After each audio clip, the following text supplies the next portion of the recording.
한나TV 한나쌤입니다. 자, 오늘 나갈 진도는 이제 본격적인 일제강점기 내용입니다. 사실 내용을 공부하다 보면 많이 열받고, 화가 나고, 분노가 생길 텐데요. 그러한 분노를 열공에 사용하시는 이 분노로 인한 열받음과 집중력으로 여러분들 이 부분을 정말 열심히 공부하시기 바랍니다.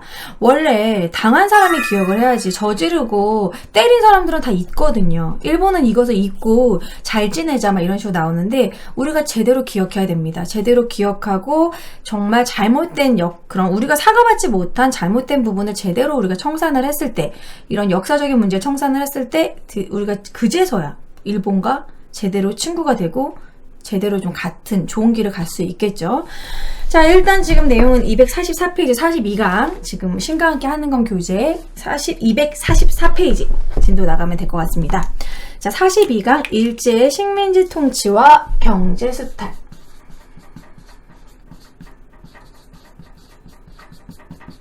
일제의 식민지 통치가 어땠는지, 식민지 통치 방식과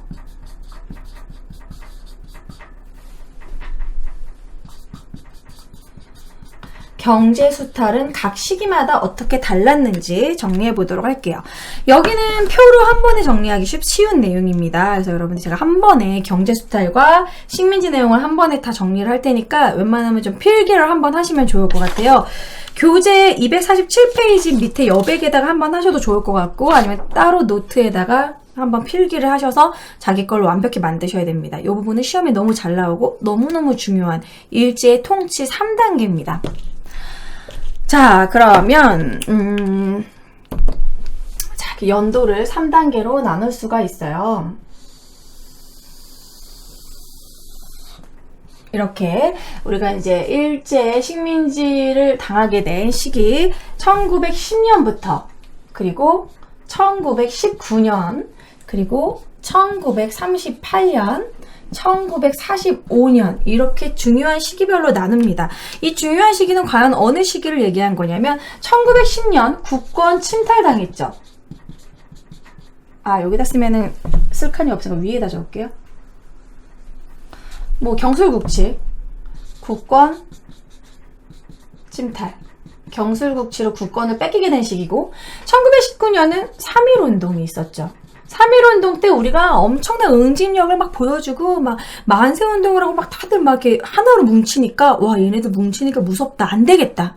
얘네들이 뭉치지 못하게 결사의 자유를 없애버리고 이간질시켜야겠다. 중간중간에 친일파들을 양성해서 교란시켜야겠다. 얘네 하나로 뭉치는 거 겁나 무섭다. 깨달은 거예요. 그래서 통치 방식을 바꿉니다.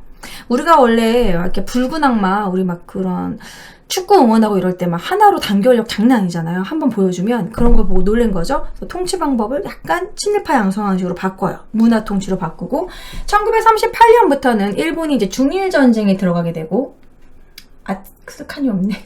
위에 지워. 어쨌든 제목은 여러분들이 다 아는 내용이니까 42강. 중일 전쟁이 시작되는 시기고요. 일본이 중일 전쟁에도 이기고요. 중국도 식민지로 만들려고 하고 이어서 일본이 이때 뭐 하고 있었냐면 미국하고도 싸워요. 이제 배가 이제 막 완전 막 간땡이가 커져가지고 이제 자기네들이 이제 동양의 영국이다 이렇게 생각하면서 막 세계 제패 막 이런 식으로 막 이제 막 미친 듯이 전시 체제에 들어가는 시기죠. 태평양 전쟁. 그래서 일본이 이제 2차 세계대전에 가담한 시기입니다. 그래서 이때는 완전 우리나라의 민족성을 없애려고 했고 우리나라의 모든 걸 자기네들 전쟁에 다 사용하게 됩니다. 이것이 이제 마지막 3단계예요. 자, 그럼 그 구체적인 내용을 한번 적어보면 어쨌든 첫 번째 1단계는 무단통치라고 합니다. 무단통치. 아무 이유 없어. 그냥 무조건 강압적으로 누르는 게 무단통치예요. 우리가 그냥 결석 말고 선생님한테 사유를 말하지 않고 그냥 결석하는 거 무단결석이라고 하죠. 정말 그런 식으로 묻지도 말고 따지지도 말고 무조건 강압적으로 다 때리고 정말 막 연행해 가고 독립운동도 할 수 없는 강압적인 시기 무단통치. 일단 초반에 막 누릅니다. 그리고 얘네들 3.1운동 우리 일어나니까 안 되겠다 얘네들.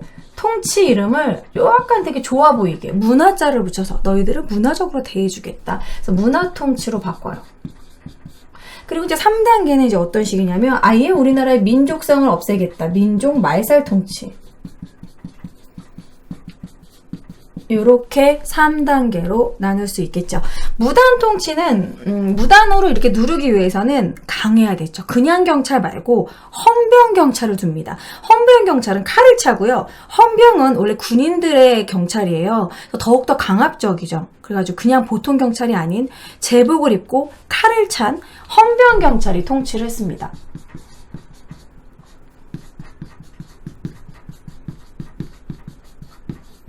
그래서 이때 헌병경찰 통치 때는 어땠냐면 일단 무단 통치 때 이제 조선 총독부를 설치하고 이때 뭐 최초의 총독이 데라우시 총독이죠. 그뿐만이 아니라 교사에게도 제복 뿐만 아니라 칼 이런 것들을 착용하게 하고 되게 강압적으로 막 교육을 막 시키고 뭐 언론 출판 집회 결세 자유 뭐 다 안 돼요. 모든 게 다 강압적이에요. 그러니까 강압적인 통치 방식이었다. 독립운동 물론 당연히 안 되고. 그래서 강압적 통치라는 걸 어떻게 알 수 있냐면 이런 게 있어. 조선인에 한해서 즉결 심판이 가능해. 바로 잡았어. 너네 뭐 3명이 모여 있어. 그러면은 우리 독립운동 한 거 아닌데요. 그래도 독립운동이야. 바로 즉결 심판하라고. 뭐가 가능하냐면 태형이 가능해. 5대 정도 때릴 수 있는 태형이 가능한데 실제로는 5대만 때리는 것이 아니라 때리다가 맞아 죽을 정도로 때려도 되고 살인도 가능해요. 이건 뭐 일본한테 대응하면 죽는 거지. 너무 강압적인 정말 식민지 통치를 했다라는 거야. 그래서 이때는 직결 심판 바로 때릴 수 있는 태형이 가능했다라는 거예요. 얼마나 강압적이었는지 정말 실제 태형의 내용을 보도록 하겠습니다. 자, 1912년 조선 태형령. 이거 읽어보면 정말 열받아요. 3개월 이하의 징역 또는 구류에 처해야 할 자는 그 정상에 따라 태형에 처할 수 있다. 바로 때릴 수 있다는 소리예요. 태형은 감옥 또는 즉결 관서에서 비밀리에 행한다. 조선인에 한해서 5대 이상의 태형에 처할 수 있다. 5대 이하도 아니네. 5대 이상. 태는 뭐 길이 1척8초 뭐 두께 뭐 이런 식으로 하지만 어쨌든 그냥 손에 잡힌 대로 때렸지 다. 수용자를 형판에 엎드리게 하고 손과 발을 묶은 후 볼기를 노출시켜 태를 친다. 본령은 조선인에 한해서 적용한다. 그러니까 그냥 뭐 즉결 심판해가지고 바로 잡아서 바로 때릴 수 있었다라는 거. 강압적 통치였다는 거죠. 그리고 각종 독립운동 탄압. 독립운동 탄압의 대표적인 예는 뭐 신민의 백오인 사건, 이것으로 뭐 신민의 해산. 그래서 이때 당시는 1910년 당시는 국내에서는 독립운동을 절대 할 수 없는 분위기였기 때문에 다 이제 국외로 만주나 연해주로 가서 이제 독립운동 기지를 건설하는 그런 시기가 되죠. 1910년. 자, 그리고 이제 문화통치로 넘어갈게요. 문화통치는 이렇게 3.1운동의 그런 응집령을 보고 나서 얘네들을 좀 분열시켜야겠다. 그래서 이때는 이제 보통 경찰 통치로 바꿔요. 헌병 경찰이 아닌 이제 제복에 칼을 차지 않고 그냥 경찰복을 입어요. 하지만 이거는 옷만 갈아입었을 뿐이지 여전히 괴롭힘은 똑같았다라는 거. 그래서 얘네들의 원래 목적은 뭐냐면 겉으로만 문화 통치다 하면서 약간 풀어주는 것 같지만 실제로는 민족성을 이간시키려는 그런 민족 분열 통치였다라는 거예요. 그래서 이때 많은 사람들을 많이 이렇게 회유를 합니다. 친일파를 양성을 하기 시작했죠. 이때 많은 문학하는 사람들, 교육자들 중에서 많은 친일로 많이 돌아가게 됩니다. 친일파를 육성하고 뭐 이때 막 중추원이라는 거 잠시 부활시켜가지고 친일파를 양성하는, 너가 친일을 하게 되면은 한 자리 주겠다, 막 이런 식의 여러 가지로 회유를 해서 친일파를 양성을 합니다. 그리고 여전히 독립운동 탄압은 이어졌는데 독립운동 탄압은 어떤 식으로 이어졌냐면 치안법이라는 걸 만들어요. 치안유지법. 그래서 3명 이상 모이면 안 돼. 결사를 못하게 하는 거야. 치안유지법을 제정해가지고 이런 결사를 못하게 하는 독립운동가, 뭐 사회주의 탄압하는 치안유지법. 그러니까 이거는 뭐 그냥 왠지 말이 치안을 유지한다 이런 거지만 실제로는 독립운동가를 잡기 위한 법이었다라는 거죠.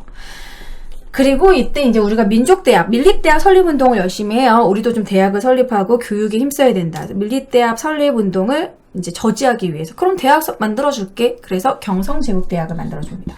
이게 지금의 서울대죠.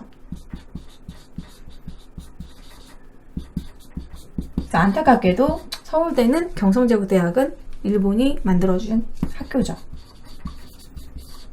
자, 경성제국대학을 설립을 했고, 그 다음에 이제 민족마살 통치로 넘어가면 이제 전쟁 시기예요. 일본이 더 이상 잃을 게 없어, 이제. 최후의 발악을 하는 시기입니다. 최후의 발악. 그래서 민족마살 통치는 그냥 우리나라를 민족성을 아예 없애버리고 너네는 그냥 일본인이다. 이러한 거를 계속 주입시켜요. 어떤 게 있냐면 내선일체. 내선일체는 일본인과 한국인은 한 몸이야. 지금 일본이 전쟁 중이니까 너네도 희생해. 이런 식의 그런 막 정신적으로 내선일체를 주장을 했고, 뭐 심지어는 일선동조론, 뭐 임나일본부, 뭐 임나일본부설이라던가 뭐 여러 가지 일본과 조선은 원래는 조상이 같았어. 너희들은 원래 우리랑 같은 조상이었어. 우리는 하나. 막 이런 식으로 계속 역사적으로도 왜곡을 시키고 그런 식민지화되는 그런 교육. 약간 좀 우리가 왜 너네들은 원래 식민지가 될 수밖에 없었어요. 그러니까 우민화 교육부터 해가지고 막 그런 식민주의적 사관을 막 계속 식민사관을 주입시키죠. 그뿐만이 아니라 이제 한 몸이 되기 위해서 이름까지 일본어로 일본 이름으로 창씨개명을 시킵니다. 이때 많은 이제 사람들이 창씨개명을 할 수밖에 없었고 강압적으로 했기 때문에 우리 할머니들 중에서 이때 당시 사셨던 할머니들은 자자로 끝나는 분들이 많아요. 길자, 미자, 숙자. 이 자가 일본어로 뭐 아키코, 코 이겁니다. 코, 요코, 뭐 사다코, 일본은 꼬로 끝나기 많거든요. 그게 우리 한글로 바꾸면 자자예요. 그래서 이때 당시 할머니들이 자자로 끝나는 분들이 많은 겁니다. 미자, 숙자 되게 많죠. 그렇게 많은 사람들이 이제 창씨개명을 하게 되고, 그뿐만이 아니라 그걸로도 성이 안 차서 이제 막 신사참배를 강요하고, 뭐 그리고 이제 어린아이들에게는 이제 황국신민서사를 외우게 합니다. 한국 시민은 뭐냐면 우리는 한국의 시민으로서 막 이런 식 약간 애국가적인 그런 내용인데 그거를 달달달 외우게 암송을 강요했다라는 거죠. 이런 모든 내용이 다 민족 말살 통치 내용이에요. 이거는 다 이제 문화 통치, 요거는 이제 무단 통치 내용이고. 그리고 이제 경제 수탈로 넘어가 보도록 하겠습니다. 경제 수탈은 밑에다가 노란색으로 다른 색깔로 써보도록 할게요. 파란색으로 써볼까? 파란색 잘 보이나? 아, 파란색은 흰색하고 구분이 안 되네요. 그냥 노란색으로 써보도록 하겠습니다. 이제 각 시기별로 이제 경제 침탈의 내용이 달라져요. 그래서 이걸 연도와 같이 한 번에 공부하셔야 됩니다. 시기가 틀리기 때문에. 자, 이거는 이제 일제 강압적인 식민 통치 방법이라면 이 밑에다가는 경제 수탈이에요. 쓸 칸이 없지만, 식민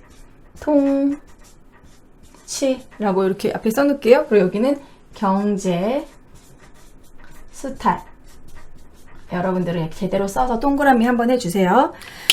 자, 경제 수탈 어떤 내용이 있느냐? 무단 통치 시기에는 이제 얘네들이 첫 번째로 우리나라에서 빼앗아간 건 땅덩어리를 뺏어갑니다. 우리가 각자 각 개인적으로 갖고 있는 땅들이 있잖아요. 그 땅들을 이제 근대적으로 토지를 조사해가지고 근대적으로 토지를 정리한다라는 그런 명분으로 토지조사 사업을 하기 시작해요.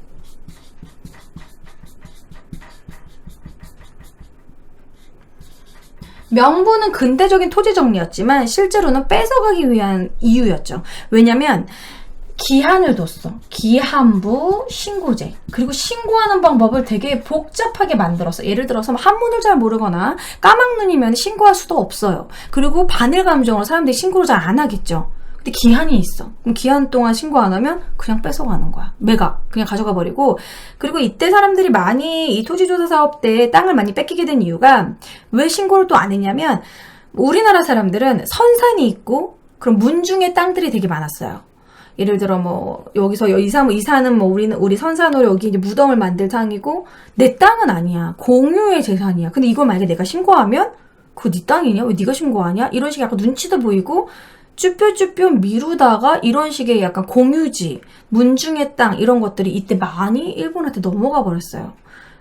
누군가는 신고를 해야 되는 건데 기한부 신고제이기 때문에 하지 못했다라는 거. 그리고 일부러 절차도 까다롭고 어렵게 만들어서 신고를 못하게 그렇게 만들어서 이 토지조사 사업 때 결국 이 땅들은 어디에 매각이 되냐면 동양 척식 주식회사에 부동산 회사예요. 다 매각되었다. 토지조사 사업은 우리나라 땅덩어리를 뺏기 위한 일본의 그런 토지 수탈이었고, 실제적으로는. 그 다음에 이제 두 번째로는 회사령. 이제 근대 산업이 많이 시작이 되잖아요. 그런데 우리나라에서 이제 회사를 하려면 일본의 허가를 받아야지만 회사를 차릴 수 있는 거예요. 그러니까 이제 경제적인 수탈인 거죠. 그런 식으로 이제 총독부의 회사령은 총독부의 허가를 받지 않으면 회사를 차릴 수가 없는 거야. 허가를 받으려면 친일 행각을 하던가 여러 가지 일본한테 딱 맞는 그러한 자격을 갖고 있었어야 돼. 뭐 일본한테 어느 정도 뭐 기부금을 낸다던가, 뭐 아무튼 여러 가지 천황에 여러 가지 뭐 이렇게 기여를 한다던가 뇌물을 준다던가, 아무튼 그런 거 아니면 허가를 안 해줘. 약간 이 집안이 약간 독립운동에 가담한 집안이라던가 좀 마음에 안 들어. 그럼 허가를 안 내줘. 그럼 회사를 차릴 수가 없는 거예요. 이뿐만이 아닙니다. 회사령뿐만이 아니라 어업령. 이제 어업 활동을 하려면 또 허가를 받아야 돼. 그래서 어장을 다 독점해버렸어. 허가 안 해주면은 어업 활동도 할 수 없어. 받아도 이제 일본 거가 돼버리는 거고, 광산책으로 하려고 해도 광업령이라고 해가지고 이것도 역시 허가를 받아야지만 광산책으로 할 수 있게 해서 지하전을 다 일본이 약탈해갔고, 그뿐만이 아니라 나무를 캐가는 산림령. 이것도 허가를 받지 않으면 나무를 깰 수가 없어. 산림령. 그래서 이제 산림 벌채도 금지하게 돼버리는. 그래서 이제 여러 가지로 이권 침탈을 당하는 경제적인 수탈을 당했다. 대표적인 게 토지조사 사업과 회사령이에요. 회사령은 총독부의 허가를 받아야 된다. 자, 이제 문화통치 시기로 넘어가면은 약간 풀어주는 것 같지만 그렇지 않습니다. 실제로는 또 문화통치 때 했던 얘네들이 했던 그 경제 침탈은 또 산미 증식 계획이 있어요. 이제 일본이 이제 전시에 대비하기 위해서 일본이 쌀이 많이 모자랐어요, 계속해서. 그래서 얘네들이 이제 전시 대비를 하기 위해서, 전쟁을 일으키기 위해서 우리나라의 미곡을 엄청나게 많이 가져가게 되는데, 어떤 식의 핑계를 대냐면, 너네들은 너무 근대적으로 농사를 짓지 않고 옛날 스타일로 지고 있다. 우리가 저수지를 만들어주고 품종 개량을 해주고 도와줄 테니까, 너네가 만약에 뭐 50가마가 나왔다면, 만약에 너네가 이제 100가마가 나온다. 그럼 그만큼 증산이 된 만큼 우리가 그만큼만 가져가겠다. 이거예요. 그렇지만 실제로는 증산량보다는 실제 더 가져간 양이 훨씬 더 많았고, 웬만한 우리나라 쌀은, 질 좋은 쌀이나 곡물들은 다 저기 군산항으로 다 가가지고 일본한테 다 수출돼 버렸다라는 거. 그냥 가져가 버린 거죠. 옛날에 방공영 할 때는 돈 주고라도 사갔는데, 이때는 그냥 가져갔다라는 거야. 그냥 돈 주지 않고. 그래서 엄청나게 식량 수탈이 심해졌다라는 거. 일본의 식량 부족, 이때 얘네가 기근도 있었고 각종 식량 부족 문제가 있었는데, 이것을 해결하기 위해서 우리나라로부터 이제 곡물을 엄청나게 가져갔던 게 이게 산미 증식 계획입니다. 그러니까 얘네들은 참 명분은 잘 만들어. 너네들 품종 개량으로 되게 근대적으로 농사 질 수 있게 도와줄게. 그러면은 늘어난 만큼만 가져갈게 라고 해놓고서 실제로는 훨씬 수탈량이 많았다라는 거죠. 자, 그 다음에 이제 회사령. 회사령이 바뀌었다라고도 얘기하지만 실제로는 회사령이 철폐됐다고 하는 게 맞습니다. 그래서 회사령은 이제 없애졌어. 철폐됐고, 어떻게 바뀌었냐면, 그 전에 허가제에서 신고제로 바뀝니다. 조금 풀어졌어요. 이거는 무엇이냐면, 그전에는 총독부가 허가를 내야지만 회사를 차릴 수 있었는데, 이제 회사를 차린 다음에 신고만 하면 돼요. 하지만 실제적으로는 친일파들만 회사를 차릴 수가 있었다라는 거. 물론 신고만 하면 되지만 좀 더 쉬워지긴 했지만, 실제적으로는 이제 독립운동가들이 하는 회사들은 많이 탄압을 당했고, 실제 회사를 이어갈 수가 없었다. 그래서 어쨌든 좀 더 풀어주긴 했다라는 거. 쉬워졌겠죠? 우리가 혼인을 허가받고서 하는 것보다는 혼인 신고하는 것이 편해지잖아요. 조금 풀어주는 듯 했지만 실상은 그렇지 않았다라는 게 중요합니다. 그 다음에 마지막 민족만살 통치 시기 때는 어떤 식의 경제수탈이냐면, 그냥 탈탈탈탈 다 털었다. 우리나라에 있는 모든 걸 다 가져가요. 완전 공출로. 그것이 무엇이냐면 병참기지화 정책.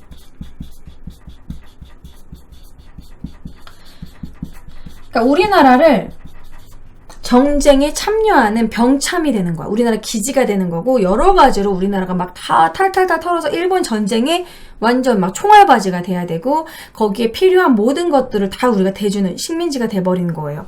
그래서 이제 식민지 공업화가 나오는데, 우리나라에 이제 공업을 발달시키는데 그것은 우리나라 생각한 것이 아니라 군수산업. 지네들이 필요한 이런 지하자원을 캔다던가 중화학공업을 시킨다던가 뭐 이제 뭐 그런 뭐 걔네들 막 그때 제트기 만들었던 것들 뭐 이런 것들 군수산업 위주로 발달시키고 뭐 대표적인 게 이제 남면북양이죠. 이건 뭐냐면 남한에서는 면직물, 면화를 키우고 북한에서는 양을 키워가지고 그런 양모가 이제 군복 만드는 거거든요. 그래서 양모를 키우고 이런 식으로 남명북양 그뿐만 아니라 북한 같은 경우에는 이제 군수산업, 중화학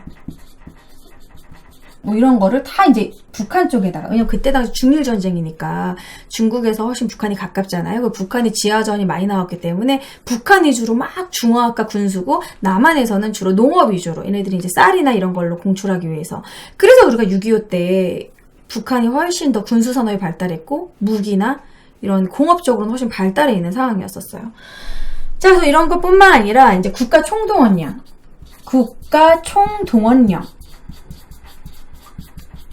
국가의 모든 걸 다 총동원해야 된다. 지금 전시체제이기 때문에 니네가 희생해라. 근데 우리가 왜 희생해야 돼? 일본이 전쟁 중인데. 그런데도 다 희생을 하게 시킵니다. 대표적인 게 두 개인데요. 여기 칸이 모자라니까 밑에다가 쓸게요. 국가 총동원령에 대한 내용.